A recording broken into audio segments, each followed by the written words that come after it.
ஞானம்ங்கிறது நீங்கள் வெளியில் போய் தேடி அடையக்கூடிய ஒன்று இல்லை.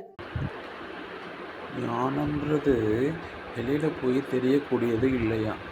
அன்னபூர்ணியா சொல்கிறாங்க. ஞானம்ன்றது ஒரு வீட்டில் ஒரு விதைய போட்டு அதுக்கு நம்ம தண்ணி ஊற்றிக்கிட்டே வந்தோம்னா அதுக்கு ஒரு காலகட்டங்களில் அது மண்ணை தொலைத்துக்கிட்டு வெளியே அது செடியாகி காயாகி கனியாகி பூவாகி பூக்குமா. அதுக்கு நேரங்காலம் வந்துட்டோம். அதே மாதிரி தானா நம்மளும் சொல்லிட்டு பொறுமையாக மனசுக்குள்ளேயே நம்ம ட்ராவல் பண்ணணுமா. நமக்கு நேரங்காலம் வரும் வரும் வரும்னு அந்த நேரம் வந்துட்டால் நம்மளும் செடி மாதிரி நம்மளும் துளுத்து மலர்ந்து பூவாக ஆயிடுவோம்மா. என்ன பேச்சு பேசுகிற நீ இப்போ உள்ள கம்ப்யூட்டர் காலத்தில் பட்டணம் தட்டுனா நீ லண்டன் வரைக்கும் போயிட்டு வரான்.